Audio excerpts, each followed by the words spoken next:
শোনো, এটা কি দেখো তো।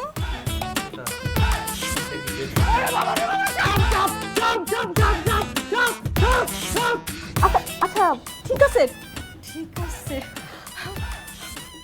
তোমার তো দেখি পুঁটি মাছের কলিজা। কি মানে কি? মানে এই প্লাস্টিকের সাপ দেখেই তুমি হুট করে আমার কোলে উঠে চড়ে বসছো। এই আমি তোমার কোলে উঠি নাই, ভয় আমি তোমার হঠাৎ করে সাপ দেখে জড়ায় ধরছি, সরি ওইটার জন্য। আর এই প্লাস্টিকের সাপটা আমার রুমে আসলো কোন জায়গা থেকে আমি ওটাই বুঝতেছি না। কে আনছে? আমি আবার কে? তোমার সাহসে টেস্ট নিচ্ছিল। এই আমার সাহসে টেস্ট নেওয়ার তুমি কে? কেউ না, আবার অনেক কিছু। এই তুমি তো সাংঘাতিক ডেঞ্জারাস। এই শোনো, আমি যে কয়েকদিন এই বাড়িতে আছি তুমি আমার রুমে আসবা না, বলে দিলাম। তুমি কি রাগ করলে? তুমি বোধহয় জানো না, সাপ আমি মারাত্মক ভয় পাই। জানি তো। মানে জেনে শুনে তুমি ইচ্ছা করে আমার সাথে এই কাজটা করছো?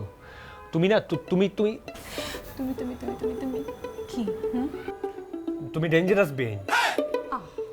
আমার কিন্তু একটা নাম আছে। হ্যাঁ, তুমি এই যে ব্যান ব্যান করো, এটাও কিন্তু ঠিক না। বাবারে আমি তোমার নাম ধরে ডাকতে পারবো না এখন। এই মুহূর্তে আমার রুম থেকে বেরো, আমার তোমার সাথে ঝগড়া করার বিন্দু পরিমাণ ইচ্ছা নেই এখন।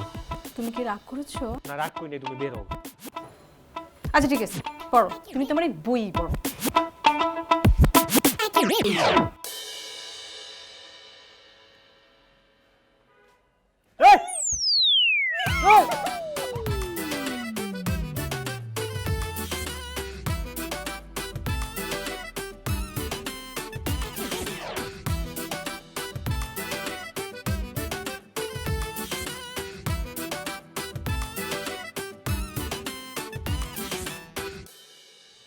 এই বলো আই লাভ ইউ।